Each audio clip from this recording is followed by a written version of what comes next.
All right. I've made my allegiance very clear. I'm freshly orange. Are you squeezed Cassidy? Or where do you stand on this new Titantron for orange? I just know it was blue, I think. Oh. I regret asking this question. Just go. No more even funny jokes. Just go. Uh-oh. Yes, boy! French toast is the exchange student that you have like a 3-week affair with. We can see that you don't have pants on. Somebody hit somebody with a pie. Do something.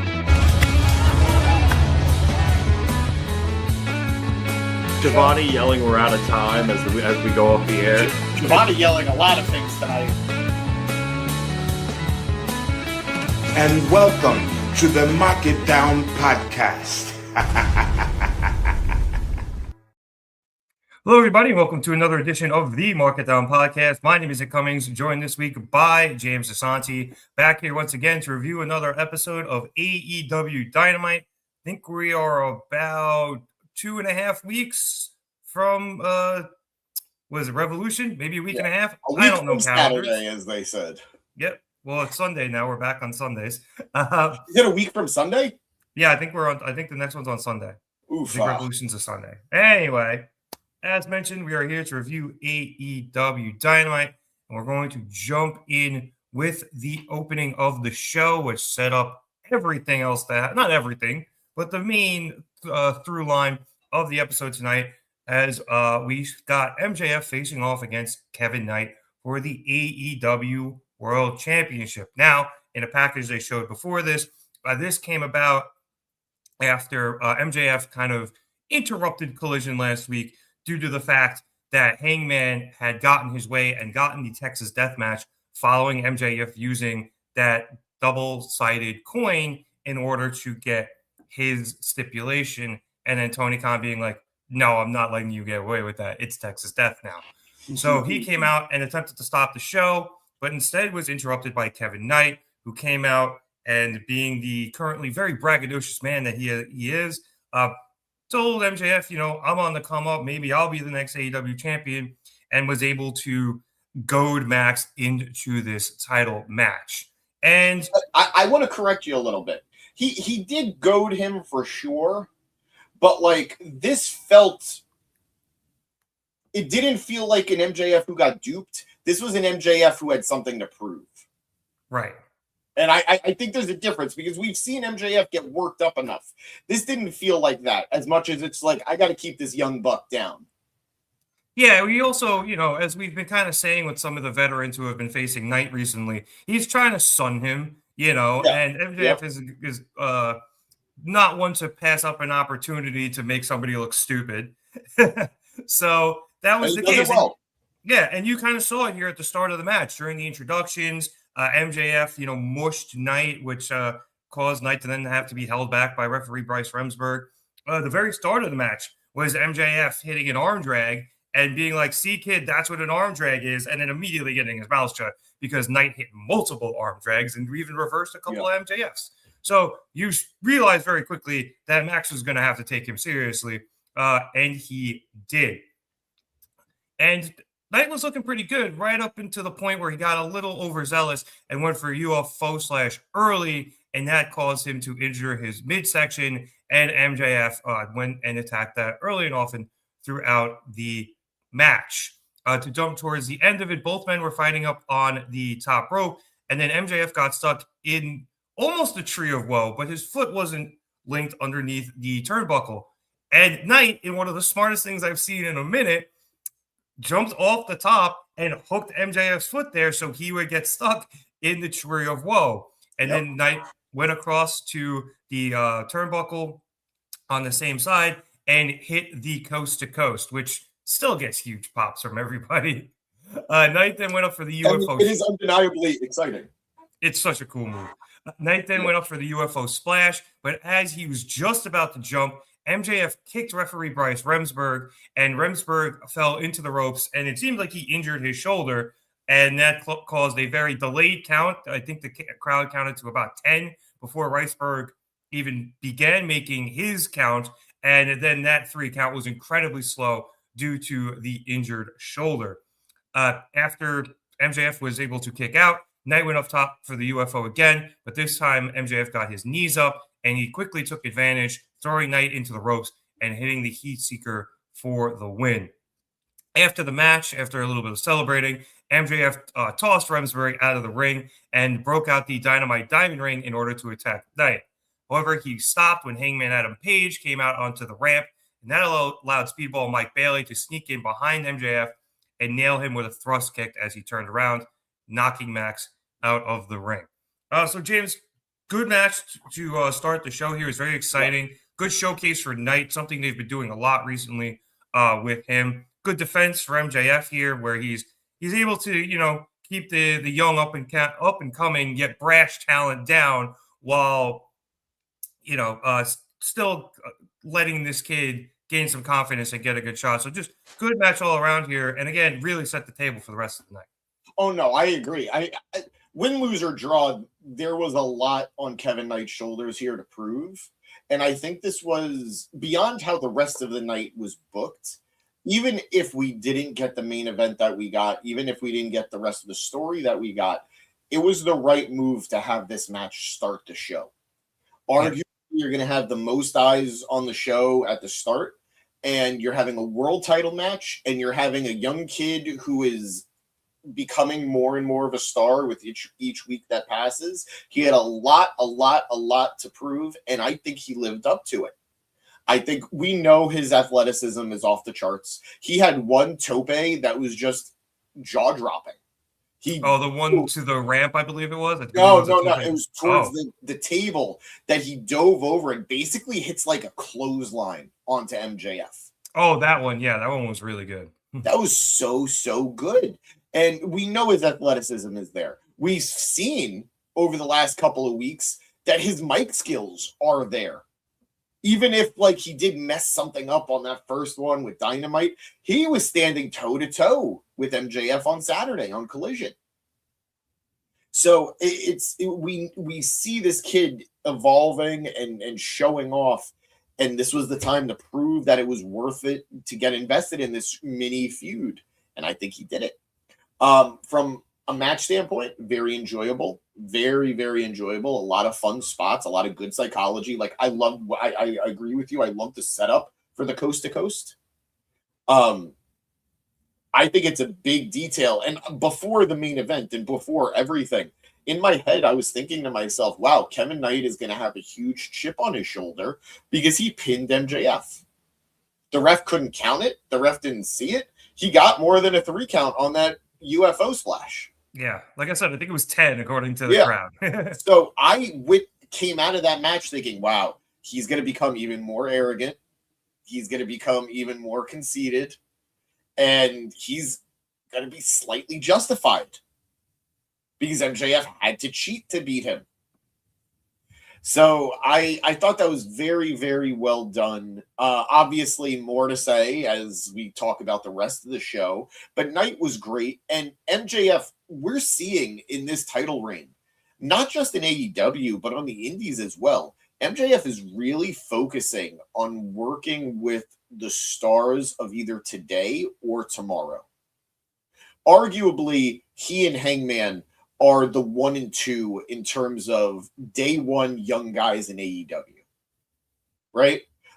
Hangman might not have been ever a pillar, but it was those two were the earmarked future stars of the company. Hangman through the Elite, MJF through Cody, and then Jericho.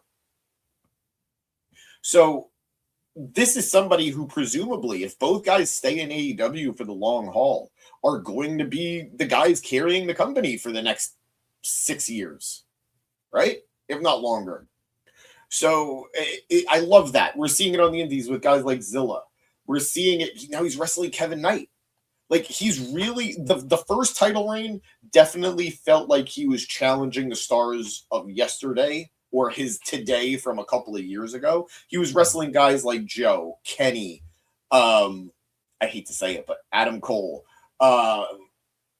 So many guys who were before him. Yeah, and then even then, leading up to, I believe, his title run, or a little bit before, he was wrestling a guy like CM Punk, So it was always, dudes, like you said, not of yesteryear, but guys on the back nine. Yeah. As opposed to now he's fighting guys who are on the front. I completely, absolutely. So this is a very different title reign so far, even though it's much earlier than, obviously like MJF had the longest reigning world title run in AEW's history. So we're still early on in this one, but I'm loving what this title reign is. I'm very intrigued going into the pay-per-view. Like I cannot tell you, like I haven't been able to wrap my head around how we're going to get through next Sunday. Yeah. So it's a great matchup, and I want to say more, but we got to cover more before I can say more. Yeah, we definitely do. And I saw Chris, and it in the chat, and I want to say hi to both of you guys. Thank you for joining us as always. I will get to your comments as they become a little more relevant, but I think you did have a good point there about Knight. So I'll definitely come back to that later. In the meantime, we're going to jump down a little bit to the next segment that was involved in all this, which was Hangman Adam Page, and it was quoted in action. And I barely think this is considered action because he faced local talent Marty Snow, an aptly named person.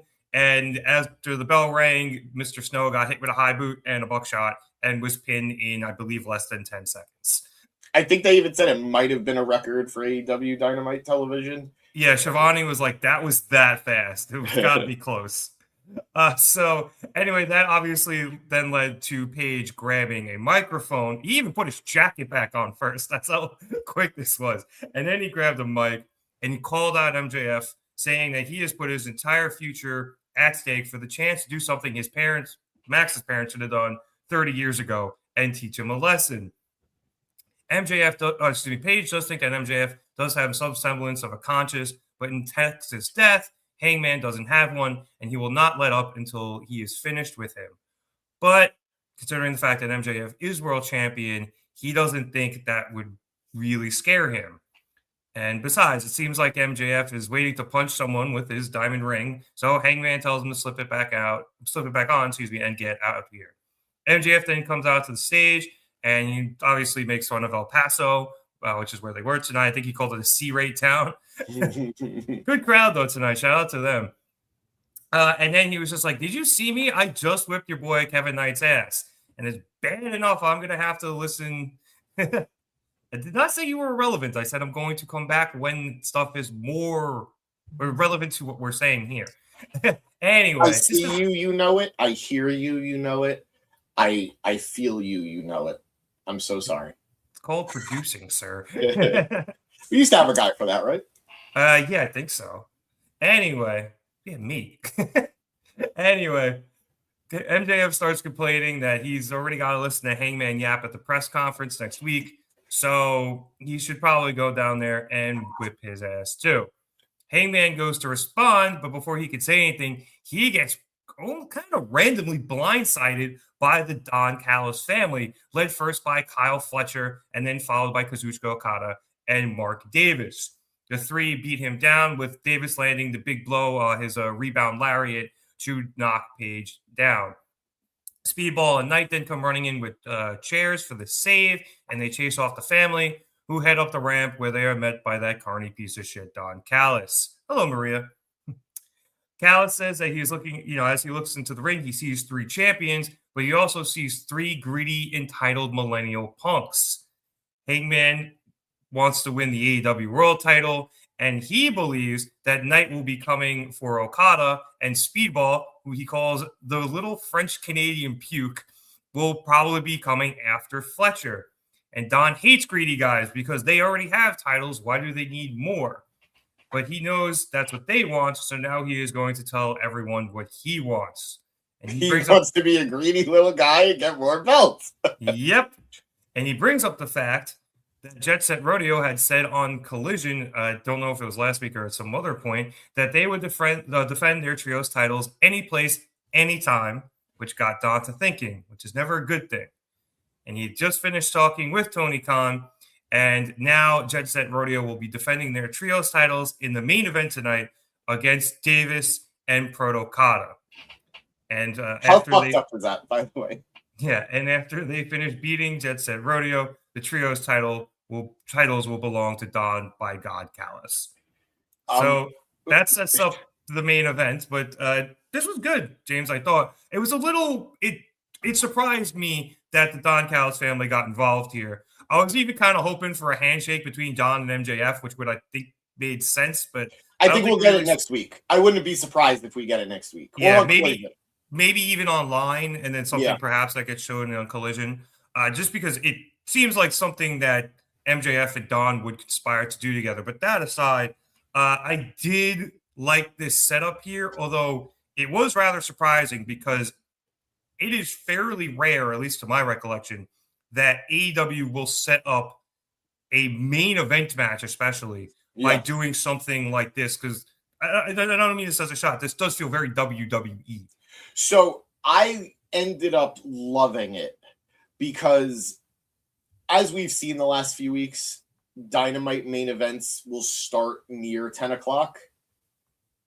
This one damn near started after 10 o'clock. I know it didn't, but it was so close. It was 9:58 when they came back from commercial, and they still hit another backstage promo. They were getting their shit in. So the way I viewed it was, wow, okay, they had 2 hours of television planned, but this match got added. That's why we're here late.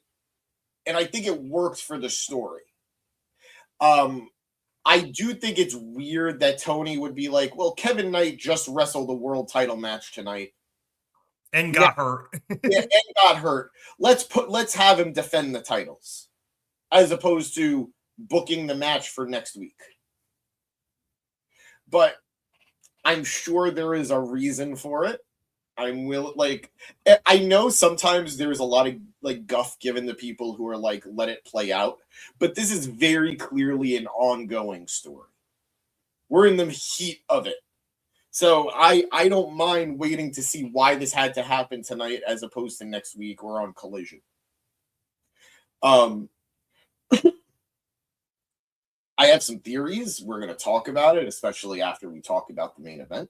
But I thought this worked very well. I love just, again, the hypocrisy of Don Callis. Wow, these goons want more titles? How dare they? Let me counter them by challenging for their titles. It's the most carny thing a carny would do. That's why he won Manager of the Year or whatever it was in the Wrestle Observer Award. So I really did enjoy it. I really did enjoy it. Just to talk about what happened earlier, Hangman's match was what it was. It was what it needed to be. Like, he looks like a star. And yeah, I thought, did we talk about after the match, Hangman coming out for MJF and then Speedball kicking MJF? Well, yeah, I mentioned it, but I don't know if you commented. Yeah, we didn't really comment, but just, I guess, to combine those two things. Tonight was the first night in a long time that it actually felt like these guys were a trio. Yeah, right? Or at least on Dynamite. I know they've had a match or two on Collision. No, their trio's record was 3-0 coming into tonight. Yeah. And one of those matches was winning the titles. Yeah, so they're 2-0 on Collision then. So but regardless of all that, I thought this was a great thread for the show to follow.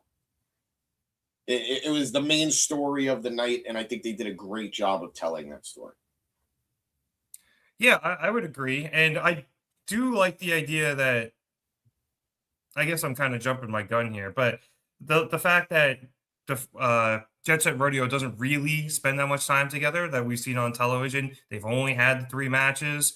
It does lend itself to what happened later, but even just looking at it beforehand, these guys, the Don Callis family, they wrestled together, they trained together. Like, it would make sense for them to win the match later. So I think it's a good point. And I think we could spoil it. It's in our title. Yes, the Don Callis family does win the trios title, which we'll talk about.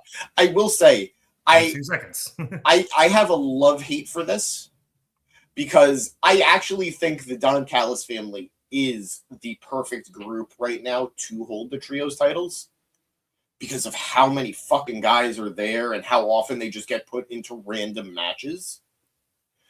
I think it's ridiculous, though, that it's Okada, Fletcher, I mean, I'm cool with it being Davis, quite frankly. Yeah. But I do think it's ridiculous when, like, literally, Lance Archer is right there. Like, he was standing right there. He was standing there. And I'm going to push back, but I understand the storyline purposes. I do. With Protocata and what will be Takeshita, I understand that. But maybe make Takeshita the third man. Force him to hold the belt with Okada. That's a better story. That's a better story. Like, these are guys, like, I'm going to ask you, and just be blunt. What belt is Mark Davis winning otherwise? He might win a tag title at some point. I know that division stacked. If Doyle doesn't get hurt, Davis has a good shot at the tag titles. I agree, but I don't think. Do you think it was going to happen before the Bucks challenged FTR? I don't think so. I think we're a way off from that. So you have such an opportunity here to put a belt on someone like Hechicero. You have such a good opportunity here to put a belt on someone like El Clone. You have such a good opportunity to put a belt on Lance Archer. And these are belts that the past several champions have all been wrapped around the world championship. Jon Moxley lost it for his team as world champion. Samoa Joe held it as world champion. Hangman Adam Page wrapped up in the world championship storyline. It would be nice to have trios champions that aren't wrapped around singles titles. Okada and Fletcher are singles champions, meaning these trios titles are going to be secondary to their singles titles, most likely. So it would have been nice to have the family win it in a way that, like, you know what? Even if the belts don't get a lot of love, at least they're not doing something because of a world title or a singles title. So that is a little bit of my beef with how this played out, even though it's so weird to be happy about something, but also upset about it. And let me just say, it wasn't Proto-Okada and Mark Davis. It was Aussie Open and Okada. Oh, yeah, no, it absolutely was. But that leans into the storyline is, I don't know how much Dawn is playing a part of it, but Okada trying to drive the wedge between Fletcher and Takeshita is a big thing that's happening within the family right now. And Okada winning belts with Fletcher and Fletcher's former tag team partner, and I don't know if you still want to call them tag team partners, but whatever. Yeah. Is it, it's going to continue to drive that wedge. You don't think Takeshita is going to get jealous and upset? He didn't seem it when he came out. He's a little busy right now, but I think that's going to be a part of it. So, yeah, you could have had any mishmash of the Don Callis family join Davis and win these titles. Or you could have put it on somebody else. I know Maria's in the comments saying the Rascals or the newly signed War Dogs, who we'll get to in a bit, they could have won the titles. But I do think that the storytelling between the Okada, Fletcher, Takeshita stuff and MJF and Hangman, it all kind of plays in together. So I get it. It's so weird to have a title that is consistently on TV in some way, but also feels so meaningless because it's always wrapped up in a bigger story. Yeah, I know it, and that's fair. Like, these are the most prop sakes titles I think AEW probably has. I mean, even the national title gets defended more than these trios titles. The trios titles are used for storyline purposes when you need a title change. And I think that's why they end up getting wrapped around the men's world championship so much, is because you saw it even when the Ops won the titles, that was involved the AEW World Championship as well. And it was leading to the beginning of the downfall of Moxley and the Ops. This one is MJF playing games with Hangman, along with Okada and Takeshita and Fletcher, and that whole storyline baked into it. So I get where you're coming from. I agree with you. I would like the trios titles to be on an actual trio, like Maria said, like the Rascals. They're a good shot, as we say with Fernando. What's up, dude? I think they have a decent shot, maybe at some point, to take them off the Don Callis family, because they're faces that could do that. But for now, I think this is a good move. I think it's a good short move, if that makes sense. But I'm just, I got my panties in a twist. I apologize, but I think what I'm saying is fair, but I understand your point. Yeah, and I also think too, Tony's probably scrambling a little bit following Powerhouse Hobbs leaving and then having to take the titles off of the Hobbs. So there's probably a little bit of that to this as well, and he's probably working his way around to whomever he wanted to have the titles on following the Ops in the first place, which might have been, the Don Callis family. Who knows? To briefly talk about the match itself, which was the main event, and then we kind of did all the storyline around it. So obviously Don was on commentary. Weirdly enough, Speedball versus Fletcher was announced for the TNT title at the start of the match for Dynamite next week. Well, no, they alluded to it even in Callis's promo. He was like, and then Speedball, you want Fletcher and the TNT title? Yeah, and then Tony just made it official. Out of seemingly nowhere. Oh, by the way, that whole thing was seemingly out of nowhere. Yeah. Although, no, I think you know what? My bad. I do think Jessie had mentioned going after those titles on Collision. Yeah, I think so too. My apologies. I was like, what is Don talking about? And it just came back to me. And let me say, just again, we're talking storyline real quick. I think there's a good chance that Speedball takes that title. Because, and again, we're going to talk about the finish of this match. Let's keep talking, then I'll get to where my point is. I'm sorry. Sure thing. And I'll jump right to the finish here. So after Hangman took down Davis with a series of lariats, he tagged in Knight, and then the two of them set up for their finishers. Paige went to the apron, set up for the buckshot, the apron by the entrance ramp, and then Knight went into the opposite corner to set up for the UFO up on the top rope. However, as Fletcher distracted the referee as he was on the floor, Fletcher, that is, not the referee, MJF came down and pulled Hangman off the apron and then hit him with a right hand, seemingly knocking him out with the Dynamite Diamond ring. We didn't really see him put the ring on, but commentary mentioned that he probably did, and it just makes storyline sense that he did. Back in the ring, Knight missed the UFO because the distraction gave Davis the time to get out of the way, and Knight's miss landed him right into the arms of one Kazuchika Okada. And Okada nailed Knight with the Rainmaker and then passed Knight off to Davis, who hit him with that massive pile driver, which needs a name. Yeah, and it's always so impactful. Right? It's like he bounces. Just do something silly, the Davis driver. Yeah, or I mean, like he's Dunkzilla, go with like the slam dunk pile driver or something. Yeah.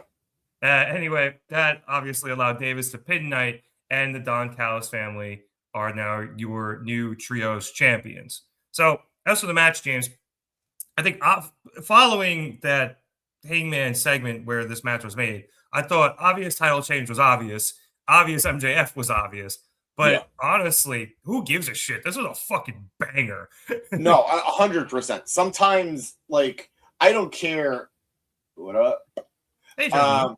Sometimes I don't care if, like, an obvious outcome is obvious just because it makes sense. Of course, MJF is going to want to get revenge. Of course, he's going to want to get revenge on Speedball for kicking him. Of course, he's going to want to rub this in Hangman's face and cost Hangman a title. Of course, he's going to want to get one more over on Kevin Knight. Like, perfectly executed as it should be. The match itself was fun. Hold on, what did he say? Thanks for the warm welcome, Nick. James, what the fuck? I was in the middle of talking. I was I not? Like, I didn't even, I'm the one who clicked on your comment. It wasn't even Rev. It was me. It's true. Rude. Mark Davis winning a title, he has been busting his butt. And we've talked about this. Tony Khan has a pattern where you'll start to notice that he's warming up to somebody because he's going to book them consecutively for several weeks. Even if it's in a losing fashion, you could tell that, oh my God, he's caught his eye and he's going to start using him more. And eventually the push will come. So even if this title reign is for a week or a month or however long, Mark Davis has finally won an AEW title. The last title he held was the Ring of Honor tag team titles with Fletcher. Oh, yeah. So I'm glad that he's finally won one.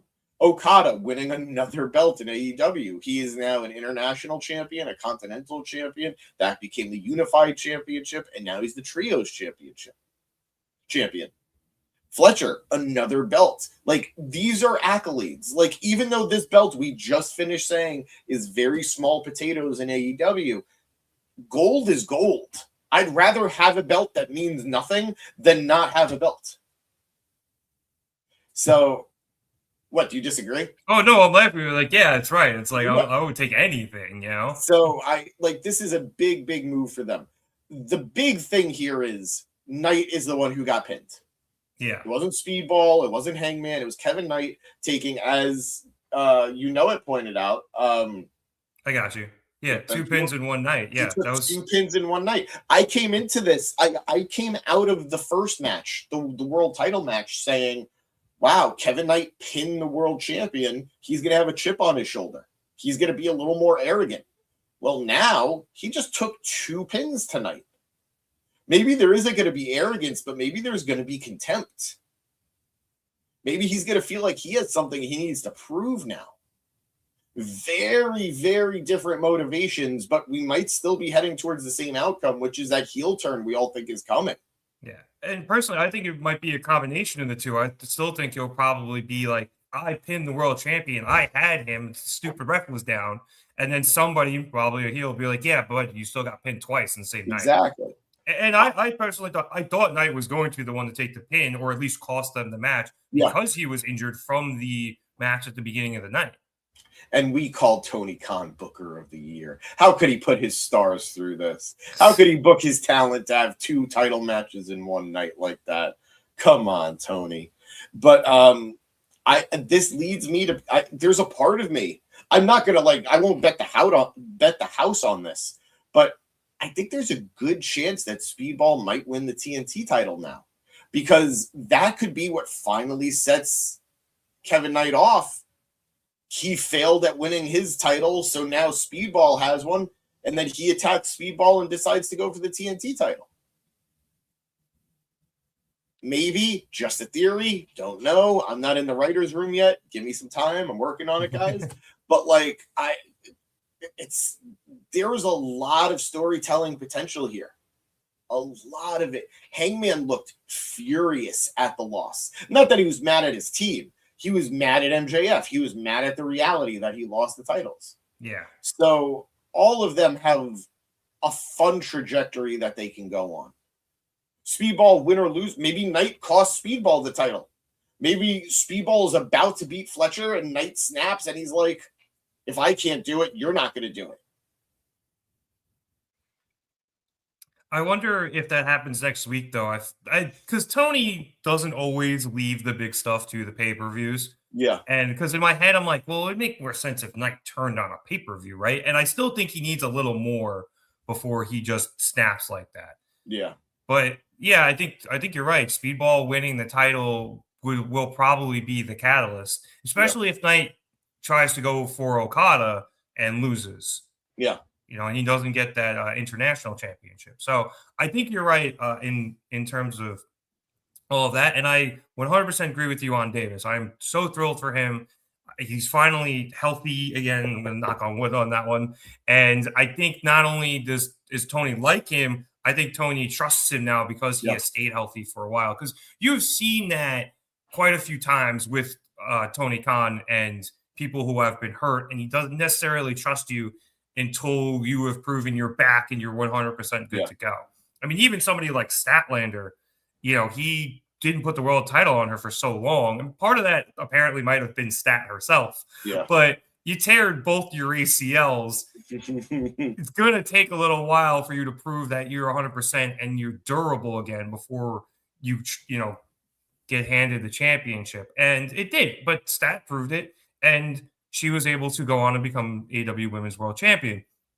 Davis, obviously, as you mentioned, this title's a bit smaller than that, but he has come around and he has proven that he can stay healthy. He can put on banger performances and keep up with some of the top guys in the company. And I'm glad he got rewarded for that. And I'm glad him and Fletcher were able to win AEW Gold together, considering that they both came in as a tag team and as Aussie Open. And I'm sure somewhere Ospreay's on the phone, Jerry.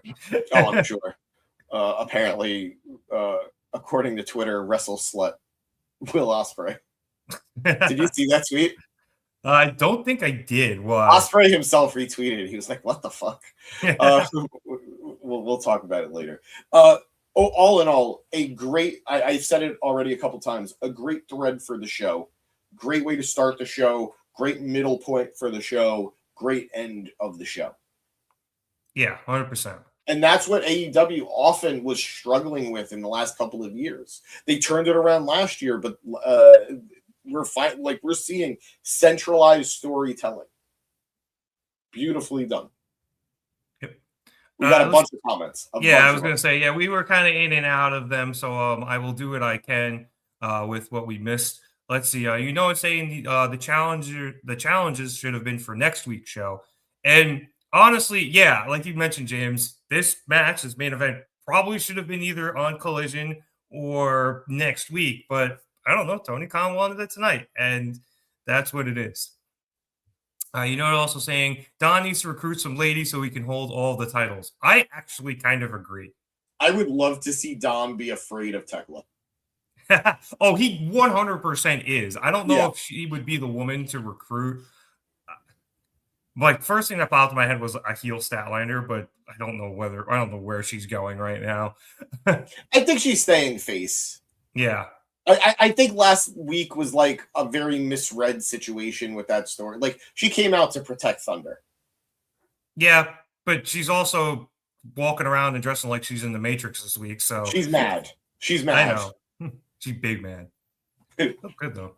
Let's see. Maria said it was a dumb idea to book this match after booking MJF versus Hangman. It makes no sense. I would disagree. I think that this title match just adds fuel to the fire that is the main event of Revolution. But I think she's saying what we were saying, that it was weird to have booked this match the same night. Like from like in kayfabe, it's weird that this match happened on the same night after after Knight's match. Yes. Yeah. Okay. Yeah. But the MJF Hangman stuff, I think this was a good match to progress that story. Yeah. Again, add the fuel to the fire. Chris, Okada, and Fletcher are double champs. Yes, they are. Let's go. It's saying obviously Davis over Archer. And yes, we both are glad Davis was the guy here. It's just James was talking more about how it would have been better if you had two other members of the Don Callis family as opposed to Proto Okada, just so that more dudes could get titles as opposed to these guys who already have two singles titles. Yeah. Let's see. Obviously, this will be thrown in Takeshita's face by Okada. Let's say, it's saying that the Rascal should be the next holders of the Trios titles. And I think you said it already. I do think they are primed for that. They have a tag title shot coming up, I think, next week. And then that once they lose that, which they will, they're going to be primed to go for the Trios titles down the road. Yeah, I would agree. And then, obviously, just so we can get all three of them in the ring. I don't think they had a trios match yet. I don't think so. I think it's just been different combinations of the two. Yeah. See, Maria is convinced that Knight will win the international championship. Interesting. She also thinks that heel Chris Statlander is indeed coming down the pipeline soon. I think it's a possibility. I hope not, but perhaps, especially now that she's away from Willow. And I got it. And Maria also pointing out that Tony Khan put the title on Punk right away after he came back from injury. Obviously, you are correct. I'm going to say that Punk was an exception to any and all rules Tony Khan has ever had. Yeah, Punk was his favorite toy, and he didn't always book with his head on that one. He booked with his heart. Yeah. Let's see. Okay. Maria was referencing, I think, the MJF first night match. I understand. Yeah. Yeah, there was already the huge stipulation booked. So, yeah, I understand what you're saying, Maria. But sometimes these just happen. You have these title matches where the guy's going to lose. But, again, it was to forward the story and give Knight some shine. Heck, you look over at WWE, one of the, the last pay-per-view at Elimination Chamber, you had Punk versus Finn Balor. You knew Punk was winning that match, but it ended up being a great match. And, Finn gave me a sliver of hope that I always have for him. But you knew they weren't going to mess with Punk versus Roman. But that's just how you book sometimes. Yeah. All right, let us move back around. I am going to continue to go out of order because I want to talk about the AEW Women's World Championship match. Let's do it. I mostly want to talk about the fact, at least before we start, that I was a little disappointed that this seemed to be in line for the main event and then got bumped to the co-main by the men's trios match. Now, I thought you made a good point where Tony kind of booked this, that he had planned for this to be the main event, and then Don brought him this idea, and instead of trying to sandwich it into the show, he tacked it on to the end. Yeah. They made it feel a little better, but this still should have been event. I agree. So, but let me ask you this. Let's say they had put the trios match in the middle of the show. Would you have been okay with the women's match starting after 10 o'clock? I think so. Yeah. I mean, the main event's the main event. The only thing is, I think following the win, seeing the booking, following the win and the title change, I think this match probably wouldn't have been as well received. Yeah. Just because the crowd probably would have been a little flat. But this was still a really good match. So I get what happened here and how it was all booked. I was just really excited at the start of the night to see the women main event, and then obviously, as Dave Meltzer says, plans changed. Plans changed. I'm just happy we got 2 women's matches. True. I mean, yeah, if you want to call one of them a match, but hey, yeah. I'm mad, okay? But I'm trying to look at the goddamn positives here. Fair. All right. I'll jump to the end of this match. Maria, here. By the way, answering what I was saying, she would be okay with it starting after 10 as long as it stayed in the main event. Yeah, I guess I concur. Okay, so to the end here, Thekla hit a big spear at one point, and then she pulled Rosa back up during the pin. I think it was after she did her spider pose. And then she, instead of keeping Rosa down, pulled her back up and started beating her down a bit, and that allowed Rosa to eventually rally, and then she hit the Fire and Thunder driver, but Thekla kicked out of that again. Thunder then went for the Thunder driver again, but Thekla got out of it, and then she hit the spider pose to dodge a charging Thunder in the corner, and then Thekla was able to hit another spear as Thunder came out of, from hitting the turnbuckles. Thekla then hit back-to-back stomps, and she pinned Thunder to retain the title. And then after the match, the Sisters of Sin came out to celebrate, and eventually they were joined by Chris Statlander, and then a bunch of security guys came running down to keep them all separated. And that distraction allowed Thekla to lay in a third stomp to Thunder, and that prompted Statlander to toss some security out of the way to get into the ring in order to chase Thekla off. But like I said, James, this was a good match. I was expecting a little bit more, but it got put, I don't want to say in the time slot of death, but it got put right before the main event, and there was all that anticipation, I thought.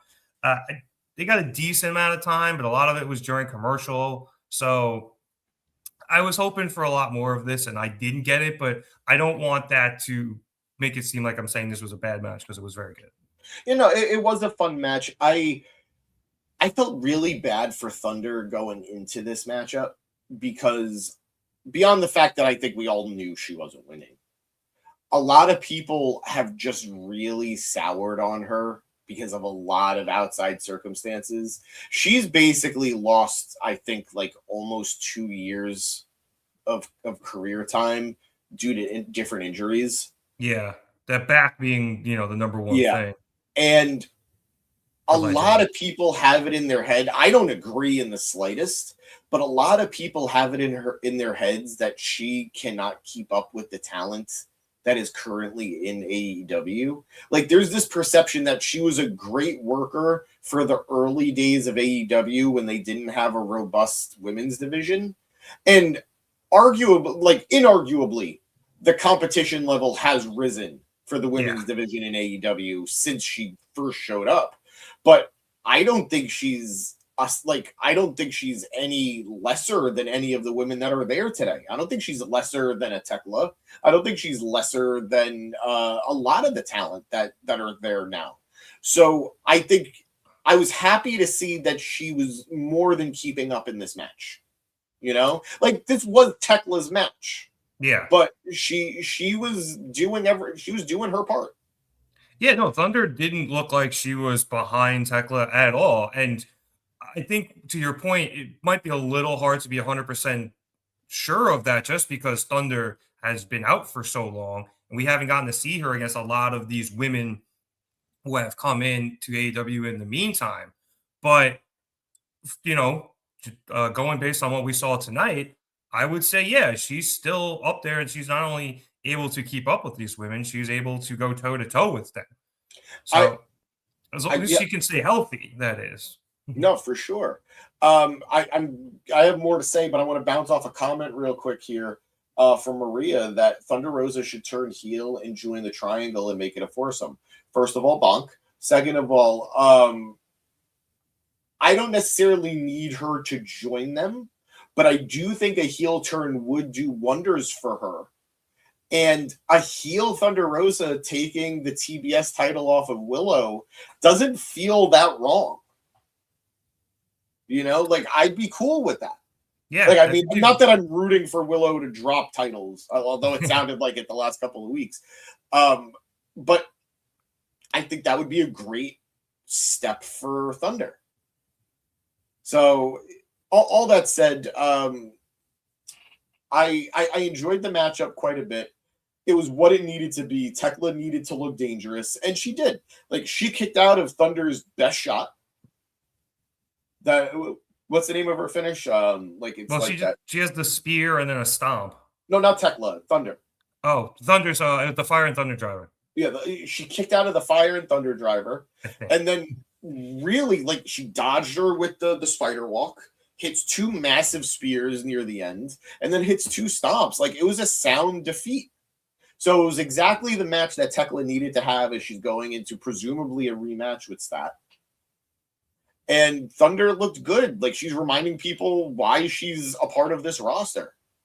So overall, great match. The stuff with After, I want to go to Chris, who's obviously, like, you know, he said Sisters of Sin and Thekla are his favorite people in AEW. We know it, Chris, but keep on talking about it. We love the women's representation. One of your favorites wins the title, you get to talk shit. Absolutely. Maria knows that full well here. But I do have to point out, I do feel kind of bad for the sisters. Because to me, maybe I'm wrong, maybe I'm the only one reading it this way, they absolutely feel secondary to Thekla. It's kind of taking a bit of a back seat. Like, Thekla came in as like this monstrous third to support them, and now she's the women's champion, and those two are kind of just the lackeys, it feels a little bit. And I, like, granted, Thekla has way more experience than the two of them. I understand that. It makes sense that she's the focal point, but I would like some nice things for them moving forward too, where it doesn't feel like it's Thekla and them. I want it to feel like the three of them are equals for the most part.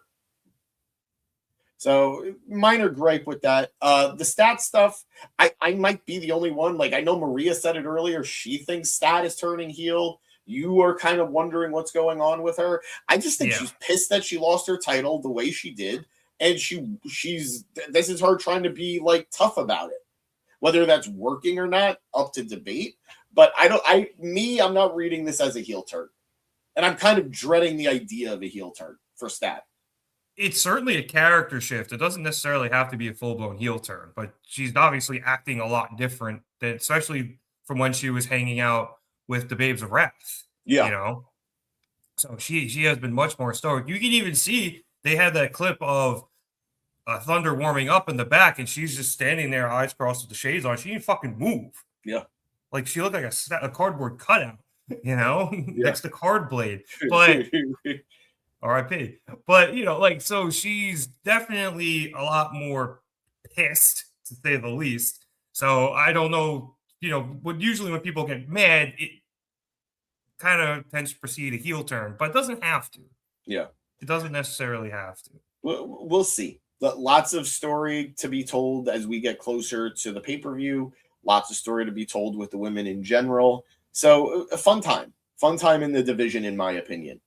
To hit some comments here real quick, it said the poor ladies can't even have a main event to them by themselves. I know. Maria thought this was a fun match, as did I. Let's see. And we have some more talk about the Thunder Rosa heel turn. Maria saying maybe she should show the triangle. Oh, yes, you mentioned that. My bad. Let's see. Fernando saying Thunder is in the same boat as Dr. Britt Baker, DMD. And well, she's on TV. Yes, well, that is one thing. I don't know what's up with Britt. Obviously, she had a lot of injuries herself. And I think even the last time we saw Britt, a combination of that and, ring rust, I don't know where she's at in terms of in-ring talents compared to a lot of the newer women either. But I think Thunder has shown she can go, like I said, toe-to-toe with this new roster as opposed to what we last saw from Britt. Yeah. The last thing we saw from Britt was her versus Mercedes. And the match itself was fun, or it was decent enough. It just got really overshadowed by a lot of the outside stuff with Britt. Yeah, and not to mention, I think you could kind of tell Mercedes was, the ring general in there for that one. Granted, Britt, very long layoff. Yeah. So yeah. I don't know what's up with her, but I am hoping Thunder, now that she's 100%, she's game for, going 100%.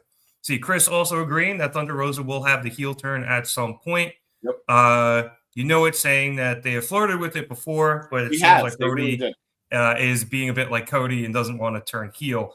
I haven't heard anything about that, James. I don't know if you've heard any backstage stuff, but I haven't heard her poo-pooing a heel turn, but I have heard that she is very particular about her how character. And when. Yeah, and just things in general when it comes to her. But and it sometimes rubs the rest of the women the wrong way, but that could also very well just be like locker room gossip. Yeah, especially considering all of the scuttlebutt we've heard about Thunder over the years and how much of it has turned out to be untrue. Yeah, you got to be, I think, really careful with anything you hear about Thunder that isn't, confirmed by, I guess probably her. That being said, I'm with you guys. Thunder, a heel turn could be a really good character reinvention. Not necessarily reinvention, but just freshening up a bit. But obviously, she just got back. You got to run her face for at least a little while before you get there. Always come back face. All right, let's talk about some other matches. We'll head back towards the top of the card. I guess this is the other big story of the night. So we saw Darby Allin and Orange Cassidy take on Gabe Kidd and Clark Connors. Did I call it? Did I call it? You did. Before we get to what you called, I want to briefly say that Connors and Kidd being called the Dogs is like when they had to call AJ Styles and the Good Brothers the Club. Yeah. It's the same fucking thing. All right. It's really funny, and there's a lot of people barking in AEW now. I would just like to... that was good. I would like to say... I will personally take a club or the Dogs over Bullet Club Gold.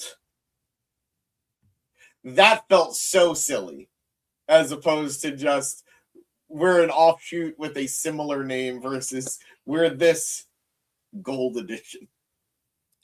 I didn't hate Bullet Club Gold just because it felt like a sub-faction at the time, but then they just became the Bang Bang Gang and their own thing. I think Bang Bang Gang is much better for them.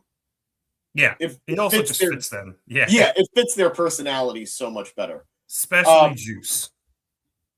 Yes, I completely fucking agree here, Maria. Sorry for the cursing, but I completely agree. In my head, I was like, Hounds is so much better than the Dogs.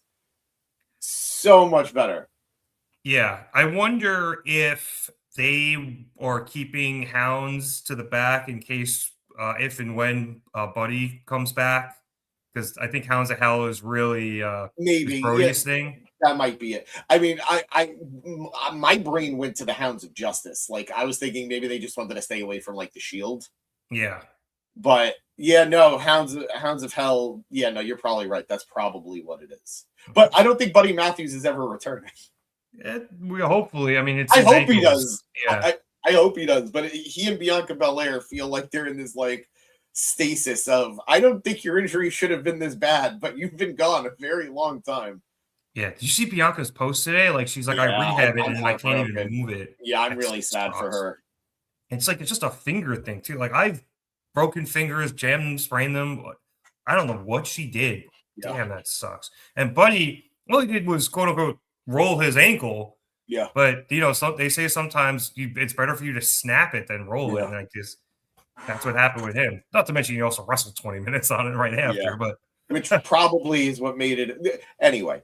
I have thoughts about this fun match, but I have some thoughts about this match. So let's get back to it. Okay, so at the start, and a surprise to no one, we had some action before the bell, which culminated in Orange getting speared off of the steps, which had been maneuvered in front of the timekeeper's area. So he got speared off of those steps by Connors and through the timekeeper's table. Great spot. Which was really good way to start this and put Darby at a disadvantage. However, didn't really matter because the Orange and Darby won. And how they ended up winning was they got Kid out of the ring and they isolated Connors and just hit him with a flurry of moves. Orange hit a Stundog Millionaire, and then he held Connors there for Darby Code Red. And then Orange was hitting a tope onto Kid. And then back in the ring, Darby hit a Stundog Millionaire of his own. And then Orange slid back into the ring, went off the ropes, and hit a beach break. And then he sent him out of the ring to Kid. Darby went up, hit a coffin splash on both of them to the outside, and then threw Connors back in, and Orange hit the Orange Punch and pinned Connors for the dub. Then, after the match, as Darby and Orange were celebrating, David Finlay sneaks into the ring with his, trusty old shillelagh and attacks both men from behind, beating the hell out of them with it. He took out Orange and Darby. Then Kid and Connors came back in. Everyone gets stomped out. And then I think they held up Darby for Connors to hit with the shillelagh one more time before he took Orange and draped him over Darby. And then they posed over all of them before leaving. Yeah. So, cool. David Finlay's here. Bit of, I don't want to say a surprise, but no one really knew where he was going. He was a hot free agent, which good for him. Because 2 years ago, saying Dave Finlay would be a hot free agent, you would have got laughed out of the building. Yeah. But I would have put the odds like 60-40 in WWE's favor, maybe even 70-30 in WWE's favor. So while not a huge shock, I don't think this was a safe bet. But the moment I called this last week, and I'm not even just saying it to like, ooh, look at me, I called it. The story felt like Connors and Kid were like the tag team in need of a leader. That's how it really felt. And we got that this week. I don't know why, but it gave me huge vibes of when Adam Cole debuted in NXT. When Kyle O'Reilly and Bobby Fish had already pre-debuted in NXT, and they were having like singles matches. They may have had one tag team match, and then they came together with the debuting Cole. That's what it felt like here. Like what Finlay sent out his dogs to start the fight, and then the leader came in to finish it. Yeah. Which I'm going to say, I don't know if you'll agree with me on this. I am disappointed that Kid and Connors lost. Because presumably, I'm going to imagine the dogs are going to win in the trios match to come. We need a third, but yeah, I guess. And whatever's coming, I'm assuming the dogs are going to come out on top. Yeah. And to me, that means Connors and Kid can't finish the job without Finlay. How much better would it have been? How much more intimidating would it have been if Kid and Connors won, but we see they still answer to somebody else? That immediately to me makes me feel like Finlay is a bigger deal because these guys don't need him to win, but they still go to him anyway. I think it would have done them so much more to get the win here. Granted, if we get a trios match, because again, there was that Orange Cassidy Tony Storm bit later where he talks about wanting a fight. I'm assuming the dogs are going to come out on top there. We'll see. But I would have really, really much preferred they got the win here too. Either way, the match was a lot of fun. Darby and Orange have teamed up before, and it shows that they have good chemistry. Yeah. They're a fun tag team, honestly. They are. Like, I would not be opposed, not right this second, I would not be opposed to a Darby Orange tag team title run. Same. Like, I think it would be, it doesn't need to be like a 6-month thing, but like, give them a 3-month title reign, and I think they'd kill it. Like the Brodito title run. Yeah.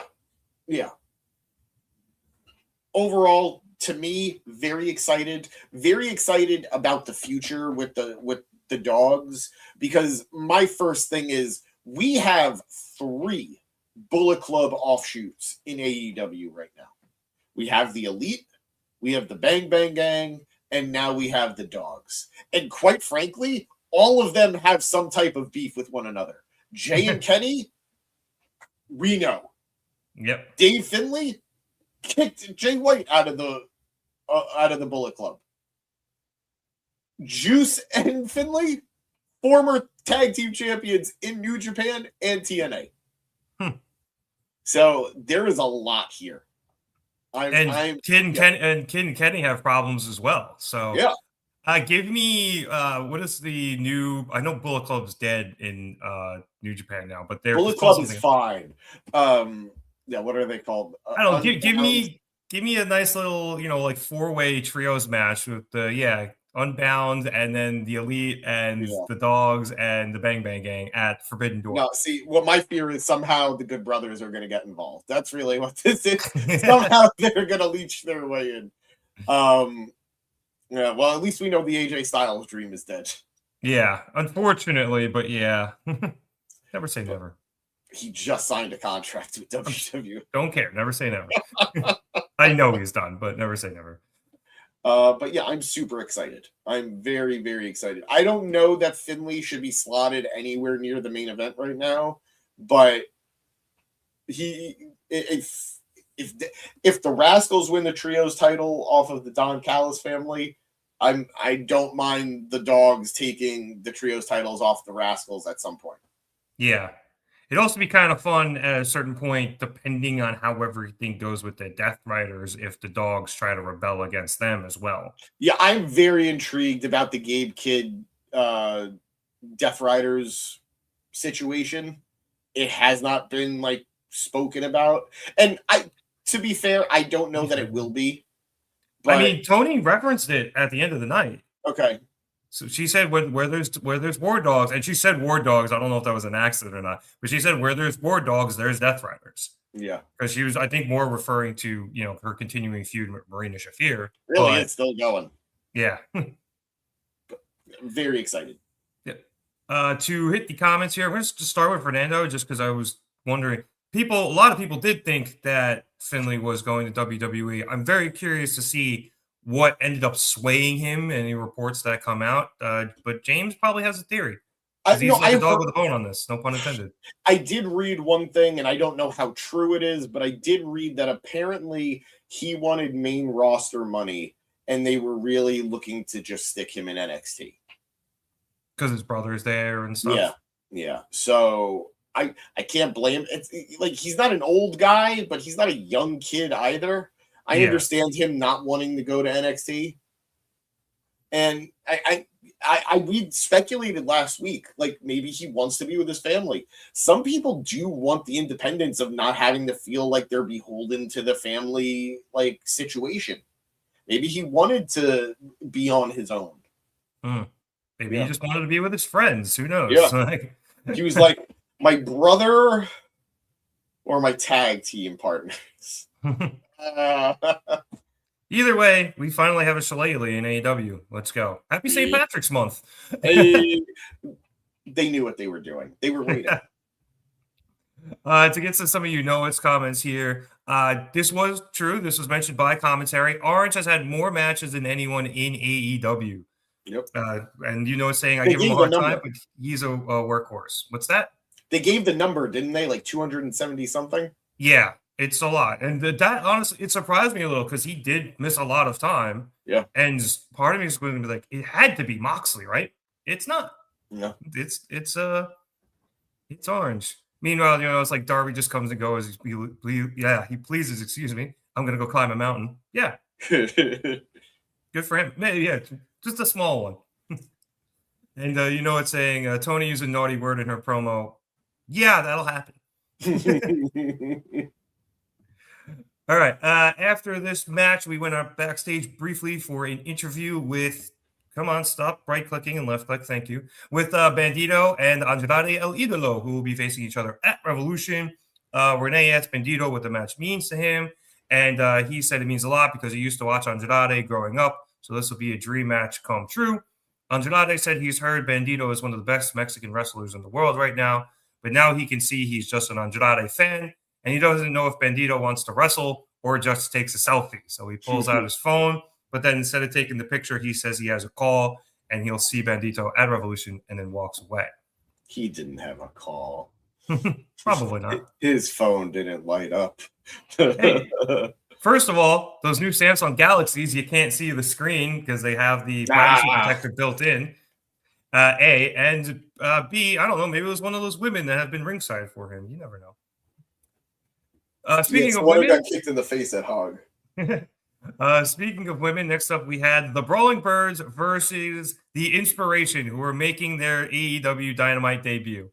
And I am just as disappointed as James is, but I do have to talk about this because we don't get paid to do so. So, the IInspiration come out second, and they come out and they're dancing and whatever, and they have the picture-in-picture promo, and it looks like, they're here to play. They're talking about maybe going after the AEW Women's World Championships. I think they mentioned that Harley and Willow were ducking them. And yeah, none of that happened because the IInspiration got to the ring, the music ended, and then Jessie, who was Billie Kay, for those of you who are confused which one was which, Cassie's was Peyton Royce. Jessie calls for their music to play a second time, and they're dancing again, and the Birds are like, nah, fuck this, and just decked them both from behind, and the match started. And then it ended about 30 seconds later with the Birds hitting a heart attack onto both of them. And then they picked up the win. And this was disappointing. It wasn't very inspiring, to say the least. And that was a really good joke, and James didn't hear it because he refuses. No, I heard it. I'm protesting. Okay. And what I'm most nervous about is I feel like this is just going to start all that Tegan Knox Discord again, and I don't want to fucking hear it. So whatever is going to happen with the IInspiration in AEW, I hope it doesn't stay like this. I love them. They are great. They are good in the ring, or at least good enough. And if they are just going to come out here to get squashed in 30-second matches, I'm going to be pretty pissed off, to say the least. This was literally their first Dynamite. And if I'm not mistaken, their first exposure on TV at all. Yeah, because I think you mentioned they debuted at the House Rules show, right? Yep. And yeah, because I didn't know about that, and I adore these women. Yep. I'm not going to pretend that they were ever known for being workhorses, for being the best workers in any way. But I don't know where this narrative came from that they're bad in the ring. They are much better characters. Fully acknowledge that. They are great on the mic, great in skits, great as characters. Great at abusing Hideo Itami, great at getting Kathy Kelly to break. Are you joking? Did you go to journalism for that? My favorite part of that is that she made Cassie break. Yeah, she made both of them break. Yeah. Like Kathy, for sure, she was gunning for her, but even Cassie couldn't hold on. Like, yeah, no, Jessica's. I think and I mean this ever so slightly, the funnier of the two. Yeah, because she just says the most random shit. Yeah, I understand that but there is a narrative out there that they can't work, and I don't know where it came from. They have been part of some very fun matches in WWE history. They are former tag team champions in WWE and TNA. I hated how they were booked in TNA in the last year or so of their run, because it felt like TNA knew they weren't going to hold on to them, so they didn't want to invest time in them, but they still put the titles on them, but they didn't give them any time on the mic. It was so stupid. But I understand this notion because I got into it with Podmate. We haven't seen him in a little while, Danny, where he thought this was the right move. There's no benefit in them having a competitive match. And you know what? Maybe that's true. Maybe it is true that it wouldn't have benefited the Birds to be in a competitive match against the Inspiration. Even though they're former multi-time World Tag Team Champions. Exactly. Don't book the match then. Yeah. Oh, I 100% had no idea why Tony booked this match. And then I found out, and I was like, what are we doing? Wait, what did you find out? No, I mean, we found out in terms of what his plan was for this match. I was like, this, as much as I love every woman in this match, was, to borrow Maria's word, trash. It was straight up basura. And you know what? I'm going to throw out a curveball on this. Maybe I would have been okay with the squash if they debuted in a segment on the mic talking so much shit. Maybe they jumped the Birds after one of their squash matches against Viva Van and Becca, for example. Yeah. Maybe they debut and they beat them up and they seem tough. They talk shit for a couple of weeks. And then maybe at the pay-per-view, that's when they get squashed. Because then it's build up to something that ends up being funny. Yeah, because they work great as chicken shit heels. So them just doing hit and runs and talking shit. And then you have the Birds here, and who obviously are talk shit, get hit type of women, to borrow a phrase. Yep. I think that would have worked a lot better than whatever the fuck this was. It felt like, I said this in our chat, it felt like a humiliation ritual. Yeah. It felt like, okay, well, you're willing to play ball. Maybe we'll see how we book you in 6 months. I didn't like this, and it's not because I'm a mark for the Inspiration, even though that I am. I just don't see the vision for this. I immediately now am looking at them and I'm hearing everybody's criticism. They're not good workers. Why are they here? I have to wonder, why are they here? Their first promo was a backstage promo that we saw during their entrance. So their strengths, their strongest attributes are not even being highlighted properly. So this felt very weird to me. I'm willing to see where they go next week because I think they could pivot. I think they could turn this away, where they become insufferable. But I can't say it until I see it. So right now, I'm very disappointed with how this was booked. I'm happy that the Birds are getting these wins. They seem like a tough, imposing team. But I don't think they needed this win the way they got it. And I don't know how the Inspiration gets anything from this. So, yep, let's see how this goes, but very bummed. I was very much looking forward to this match, and this was probably my least favorite part of the night. Yeah, I would agree. Weirdly enough, I just hopped over on Squared Circle to check the thread to see what people were saying about it, just to see, if the people are on the same page as us. Again, I think some of the darkest, worst parts of the internet Twitter are probably going to bring up that whole, Tegan Knox was going to get jobbed out, and this was probably Tony making them prove it, a la, those two. But I know the difference is that, Tegan and her partner do not have nearly the resume the Inspiration do. Not even what I was going to say. Tegan, who's Nixon Newell now, by the way. Yeah, thank you. I could not remember her name. The Inspiration are all elite. Yeah, that too. So they're signed. This isn't, we'll see if we sign you based off how this goes. They're signed. Why would you do this to a team that you signed? the craziest thing is the Reddit thread, the square circle thread, they all love this. I don't get it. I really don't get it. And I have no problem with the Inspiration coming in and being quote unquote. I mean, they're like, oh, like great, they're comedy jobbers. This is perfect.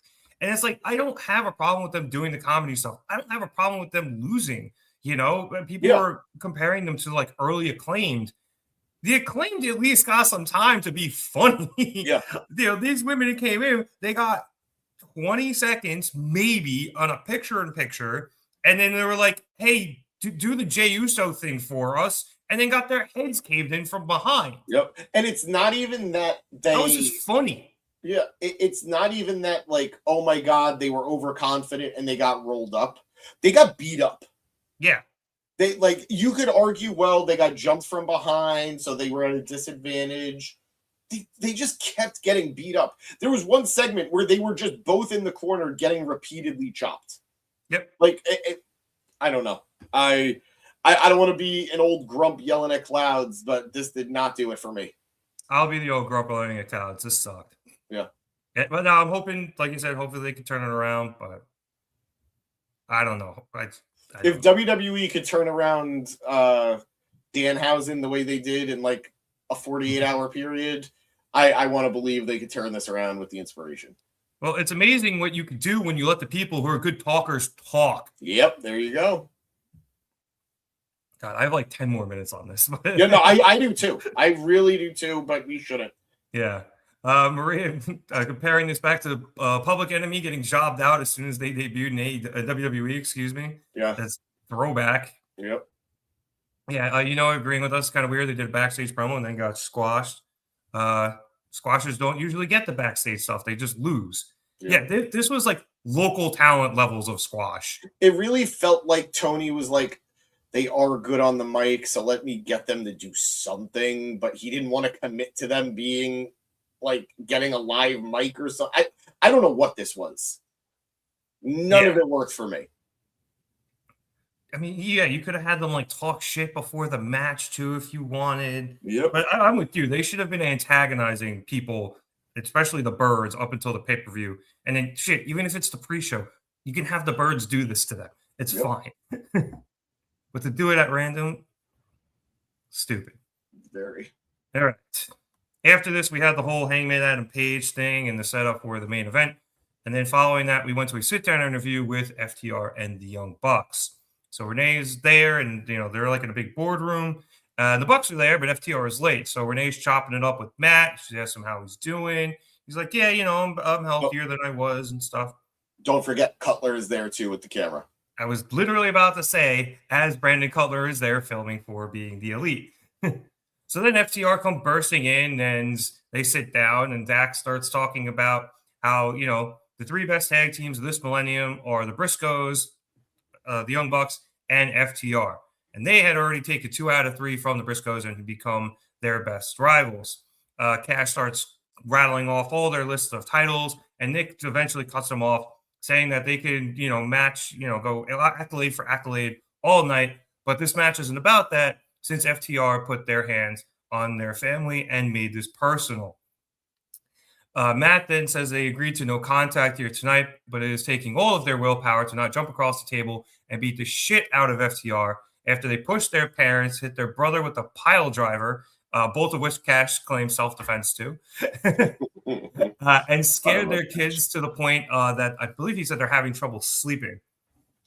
But the Bucks don't want to beat their asses here. They want to do it in the ring so that their parents can see them beat the hell out of FTR and leave them lying in a puddle of their own piss and blood.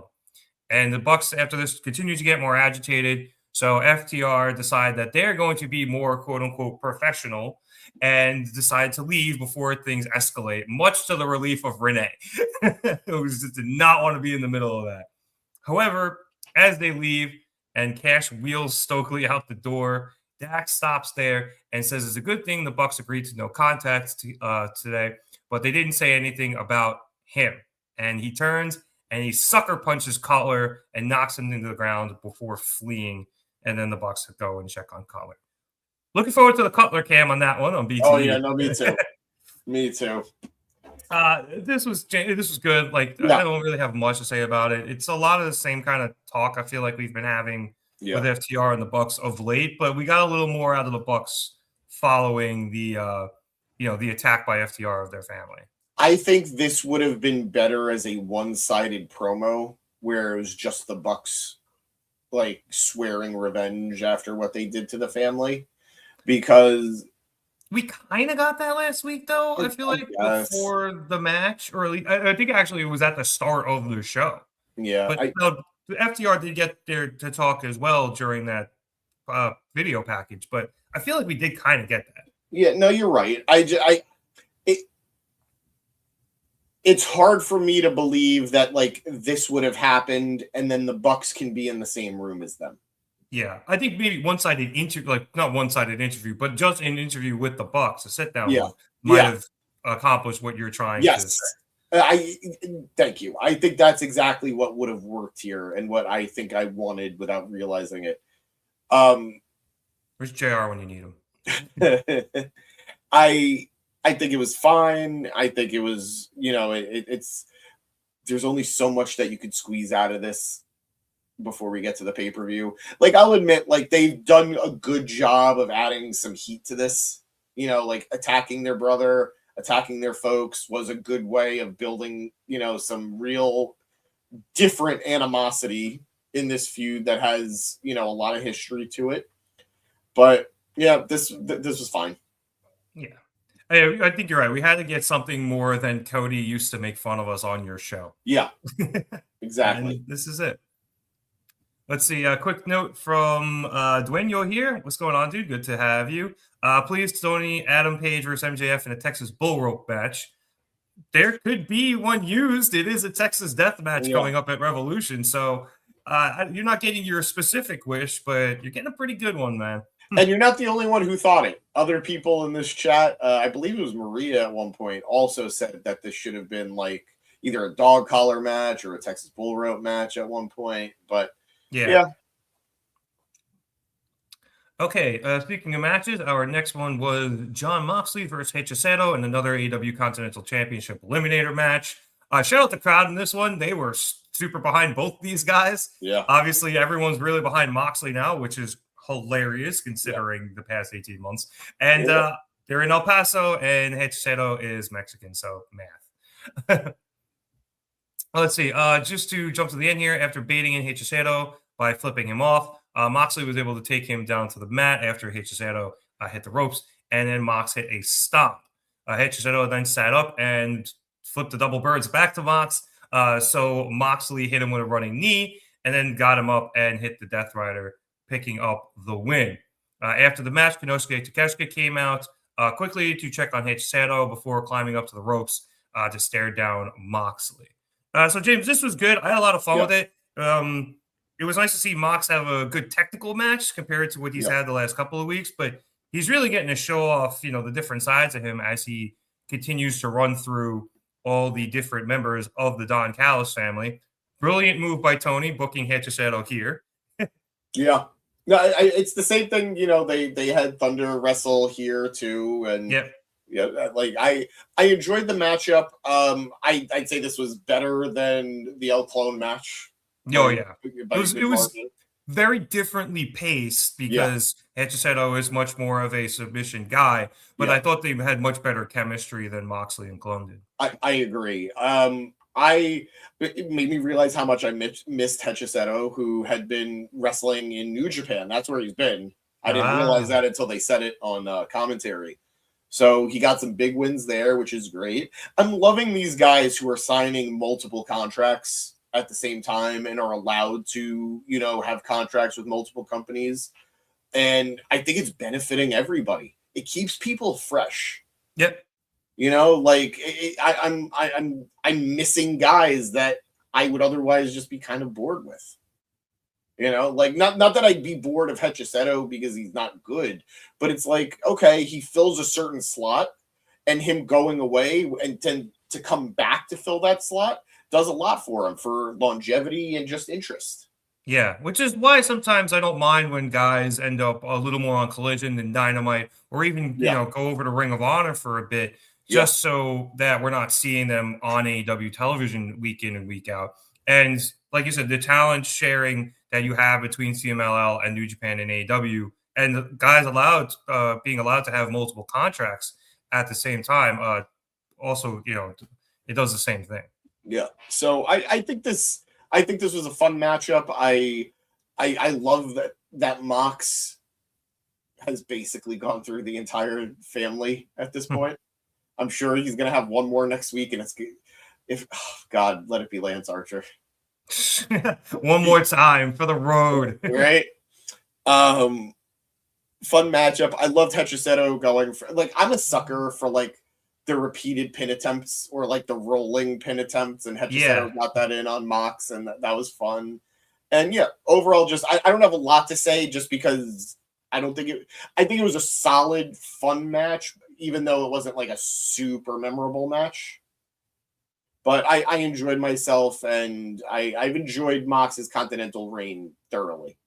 Yeah, there's two things I really enjoyed about it. One, Moxley found a new way to hit a cutter because he hit a draping cutter off the top rope, which wasn't really out of nowhere as the way we think of it, but it was kind of out of nowhere. Yeah. And the other thing was, while Hechicero didn't get the win here, you gotta like the ring psychology, not even the ring psychology, but the psychology of the match where he did go after Moxley's, bad leg. Yeah. And he re-aggravated that left leg that I think he's been having troubles with ever since the Kyle O'Reilly stuff. Yeah. And you saw that was getting to Moxley, and that could maybe set up for next week if he fights another member of the Don Callis family. And even then, that gets hurt a little bit more before he heads into Revolution. Yeah. So I think you're starting to see the grind that this is taking, the toll it's taking on Moxley, even to his entrance when Renee was talking about how having the schedule week in, week out, especially fighting the Don Callis family, Moxley loves it, but it takes a toll on him physically, and it gives the Don Callis family all of the tape it needs and the insight it needs to know the ins and outs of Mox before Takeshita's match at Revolution. Nailed it. Storytelling at its finest. Asking, does WWE have any multiple contract wrestlers? I don't think there's anybody who's on multiple contracts, but there are very clearly guys that have crossover, like Dom, AAA, Mr. Iguana into WWE, El Grande Americano into AAA. So I don't necessarily know that Dom has a AAA contract, but there is some crossover going on there. Obviously, to TNA and NXT. There are guys in TNA who show up in NXT. There are NXT guys who go over to TNA and win all of our titles. I think. You can tell he's upset about that because he said our titles. But I do think with the AAA stuff, that's a little more AEW to Ring of Honor because it's one company. It's under the one umbrella, as opposed to TNA. That's just talent sharing, and I do think NXT people. I don't know if NXT people get paid more to go to TNA tapings or vice versa, but I think it would make sense. I think they do, but I don't quote me on that. I'm not a Marines biologist. You got to stop doing this to us. Yes. All last week you were ribbing us, and it led us to having fun conversations. And you know what? I'm a man. You can't treat me like this. We're just gonna stop answering. No, we're not. Also, he said Mox versus Don in a three-letter name person screwdriver match. Yeah, I am shocked there hasn't been some sort of screwdriver match. Give it time with Don on a pole. Yep. No, I wait for the day we get a Don on a pole match. No, on a forklift, clearly. Put the pen down, Russo. All right. After this, we came back from commercial, and we were supposed to be setting up for the Women's World Championship match, but instead Brody King decided to come out instead and take a microphone. And to quote Excalibur, who's going to tell him no? Yep. So he immediately calls out Swerve, saying he could be like Swerve, coming out here, standing on the announce table and telling everyone he's the most dangerous man in AEW, but Brody is a man who would rather prove it. And he tells Swerve to come down to the ring so they could figure this out right now. Prince Nana comes out instead at the entranceway, and he asks Brody if he really wants to do this with the man himself. Brody says he does and demands Nana bring Swerve out. So Nana's like, all right, buddy, it's your funeral. And he introduces Swerve, and Swerve's music starts playing. We're all waiting, and instead Swerve comes in from behind and blindsides Brody, chain in hand. Swerve then quickly follows that up with a house call before wrapping the chain around Brody's neck and connecting it with a clip to the top rope. And then Swerve hopped out of the ring using the leverage to choke Brody out. Swerve then gets a mic and says a hit dog's going to holler, and this is how you chain a dog up. And then he goes on to say that last week he had to teach Kenny Omega a lesson, and now he had to teach Brody one to prove that he is indeed the most dangerous man in AEW, and everyone in the locker room is indeed on notice. And so Swerve accepts Brody's challenge for Revolution, and he continues to try to talk shit, but Bandito comes down and it chases him off. And Swerve backs off, but he is maniacally laughing while he was doing so. And this, I don't want to say, he respects Bandito so little that he doesn't even go into the crowd. He just basically kind of goes near the timekeeper's area. Yeah. And then that match later got made official for Revolution. So who do you have win that, man? Oh, it's a It tough has one, to be right? Swerve, though, right? Brody's at home, and he has so much momentum right now, but you just turned Swerve. Yeah, right. The only thing I can think of is if Brody wins, and that snaps Swerve to then cost Hangman later in the night. You could, I think maybe, I don't know if you want to get Swerve involved in the Hangman stuff. I don't know. I mean, we're all banking on it to get how Hangman would lose and not be able to challenge for the world title. I guess I just don't know if I want to have them run that back again. Like they did it, what, 5 times? You really think we're never going to get Hangman Swerve again? No, not again. Just not yet. Like they just seem to rely, and now they're going to be turning on each other again. It feels too soon. All right. But in terms of the Brody Swerve match itself, you could have Brody win and then Swerve sap and just basically murder him. That's a possibility. No, it is. It is. But I would guess that it probably ends dirty with Swerve winning after Brody probably pins him, but there's a ref bump or something. I really did like this. Nana being full heel is just it's right, you know, and Swerve attacking him from behind is right. It was uncomfortable to see him choke him out, but it was like the right kind of uncomfortable. Yeah, Brody was red. He was almost purple. Yeah, and like I loved what he said. It's like, what do you do with a dog? You put a leash on him. Yeah, that was a fucking insane, awesome line. So, this worked for me on all levels. I like Bandito coming out. It's so funny because to me, I see Bandito as Ring of Honor World Champion Bandito. And then anytime he gets involved with someone, I'm like, where's the title? No, not where's the title, but like, does Swerve want to become Ring of Honor champion? Like, I wouldn't say no to that. Especially now that, I don't know if you heard that Ring of Honor is like, they're going to start filming in Jacksonville. Yeah. Like house shows. Like, well, not house shows, but what's the word? Residencies. Yeah, residencies. And I think it's one of those things that Tony is going to have a renewed interest in getting Ring of Honor a TV deal. Supposedly, the biggest reason he hasn't accepted any deals for Ring of Honor on TV was out of loyalty to Warner Brothers Discovery. And now with everything going on with the sale, I think that might change. I think he might be willing to put Ring of Honor on TV wherever he could get a deal for them. Could be interesting. It's a little disappointing they're going to Jacksonville and they can't do it in Daly's place because they're renovating both that and TIAA Bank Stadium, which is where the Jags play, for those of you who don't know. So they're going to have to go to a studio. If they do stick to that and they finish renovating Daly's place, I do hope that Ring of Honor does move there because I miss shows there. Yeah, no, me too. Me too.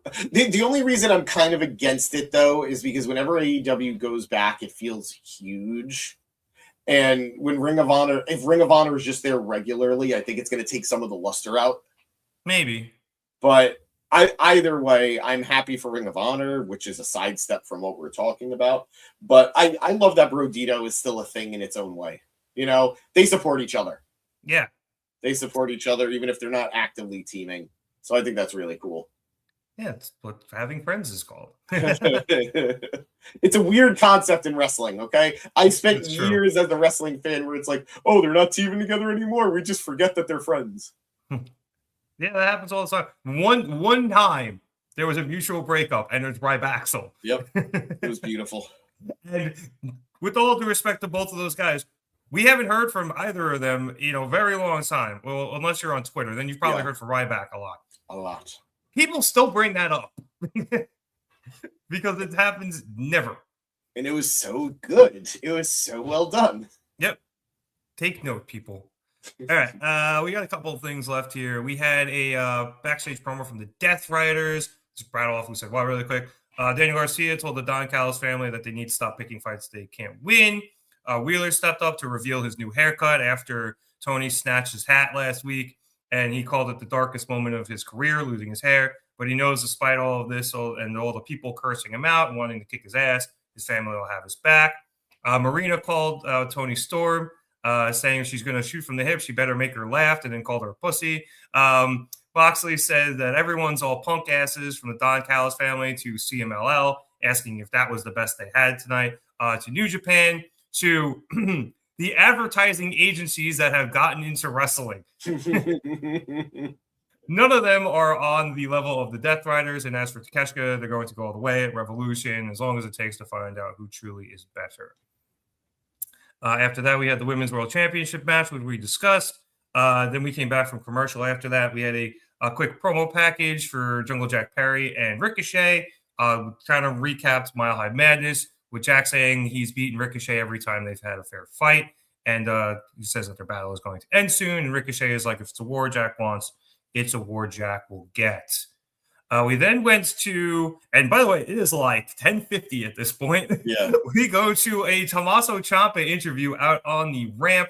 So he comes out, and Renee is there. She asks him what he plans to do now that he's lost his title. And Ciampa addresses Kyle Fletcher, saying he took his title, renamed and redesigned it without his permission. I guess somebody doesn't pay attention to the TNT Championship. And he is now hiding behind the Don Callis family. You didn't know? You're asked to call somebody. You weren't aware that they renamed and recolored the title? Yeah, no, I did. I'm saying he doesn't pay attention. They do that for every TNT champion. He was just saying he wasn't consulted. That's fair. Anyway, as I was saying, Kyle is hiding behind the family because he knows he will lose the rematch. And if Ciampa has to earn a shot, he's cool with that, even if that includes having another battle with Mark Briscoe. So be it. But he didn't come to AEW to put on instant classics, as Renee referred to his match with Briscoe as. He came here to be on top. Renee then tries to ask Ciampa about his history with Briscoe, but before he can answer, the music of FTR hits. And they come out with Stoke. And Dax comes up to Ciampa and gives him a fairly awkward hug.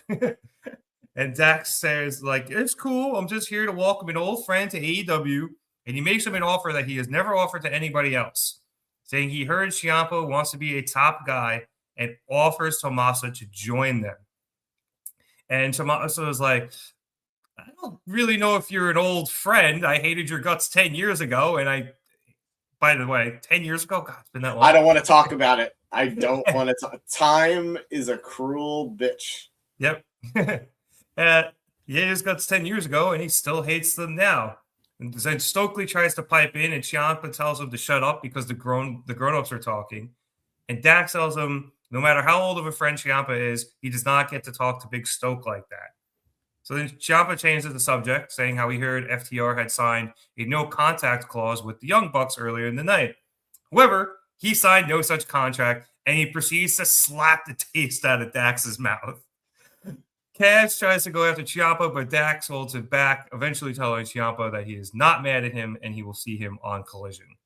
Now, a match wasn't made after this. I was half expecting a one-on-one, but holy shit, we got DIY or half a DIY versus FTR in AEW. We just Gargano's got to come, right?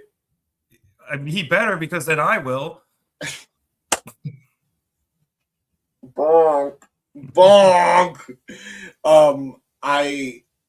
We were just talking how we don't necessarily need DIY in AEW, but like, you know, because we love Ciampa and like he could have a singles run. I immediately take all that back. Give me DIY right now. Give me DIY versus FTR again. Give me DIY versus the Young Bucks. Give me DIY versus all of these fucking teams.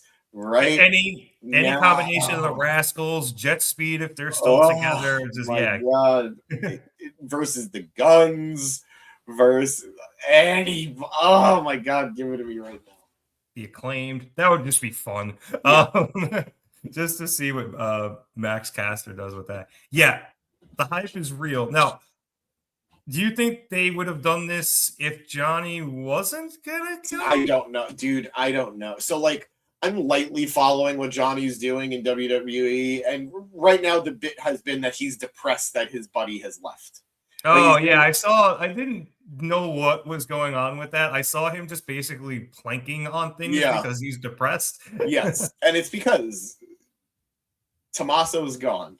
It got so bad that he was doing it in the middle of a Candice match, and then he just leaves, and it distracts Candice to the point that she gets pinned. That's pretty funny. So I would love it if WWE was like, didn't WWE it the way they normally do, and this was just them allowing Johnny to run out the contract and then he gets to leave as opposed to them burying him. But we'll see.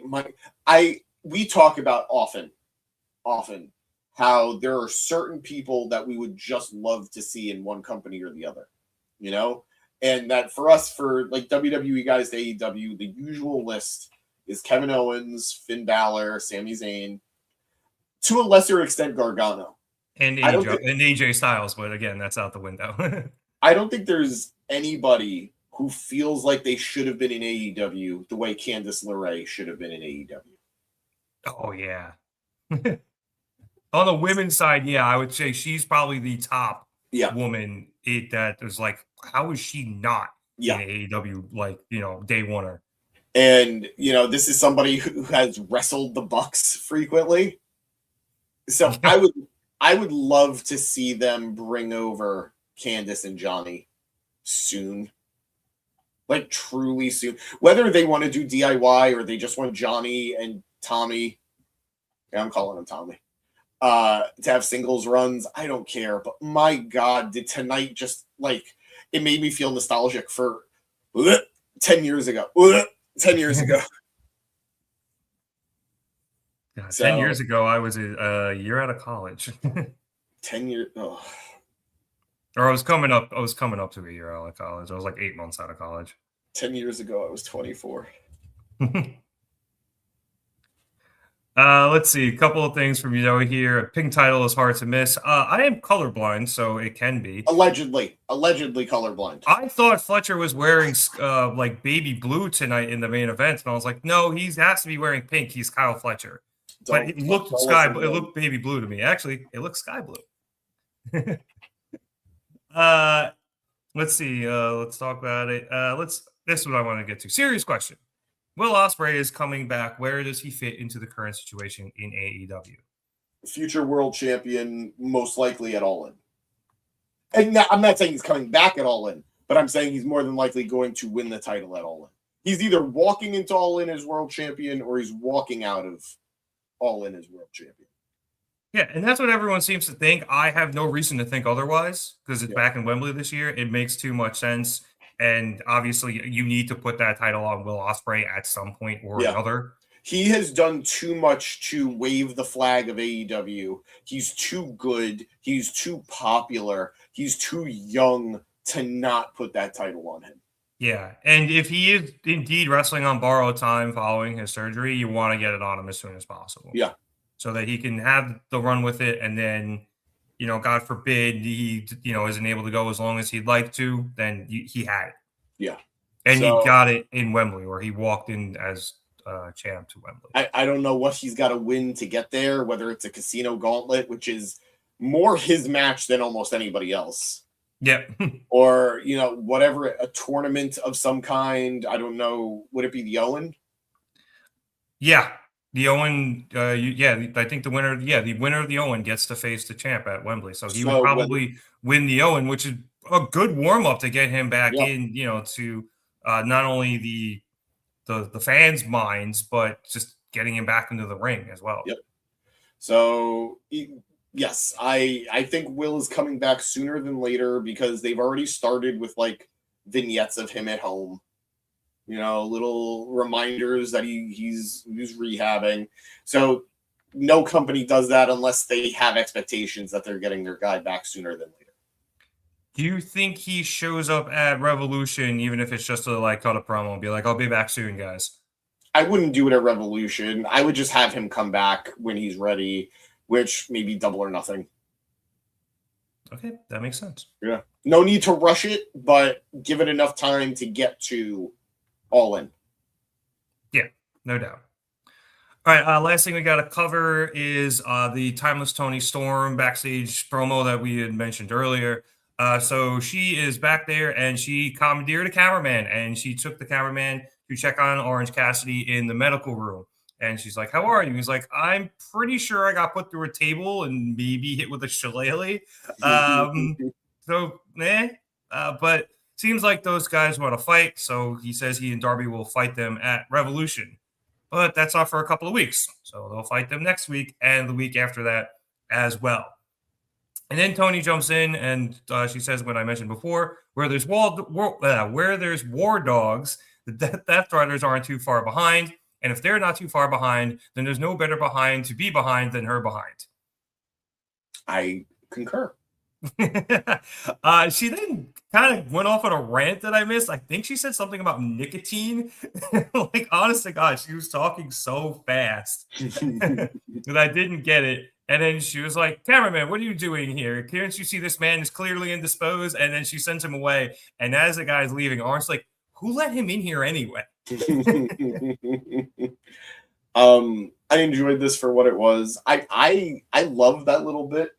Those guys like to fight.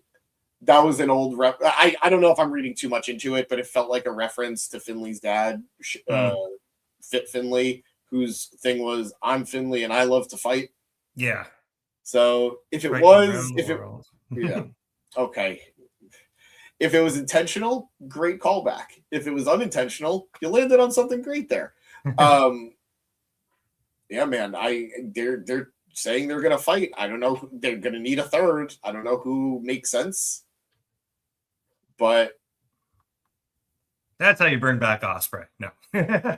No. I really don't know who makes sense for that third man role, but it'll be fun.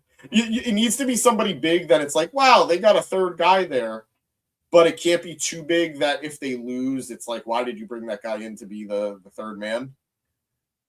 Could this be the return of one Roderick Strong and he is That's the where my third guy and then turns on them at the pay-per-view? If that's how he joins the War Dogs, I'm okay with it. I don't know if he would join the War Dogs, but I think he would at minimum turn on Orange and the conglomeration. Because I would say Briscoe, but it seems like he might be wrapped up with Ciampa. It seems like they might be running that back, which would be awesome because our first match slapped. I mean, so then my heart says Kyle O'Reilly, but I wouldn't want to bring Kyle back to lose. Yeah, which is why I'm saying you can have Roddy turn on them, not even just abandon Orange, just straight up turn on them. Yeah. After maybe making a save next week or right before Revolution, and then throws out, lays out the gauntlet for Revolution. You have that trios match, and then he just lays Orange out at some point. Seems like it makes sense because I think that heel turn's coming at some point. Yeah, I mean, I feel like we're already there. Yeah, you just need to really hammer it home with, and then you're good. And you get Orange Roddy for a while. Yep. All right, that was Dynamite. And I thought this was a damn good show outside of one 2-minute segment that we're not going to discuss again unless we be here for another half an hour.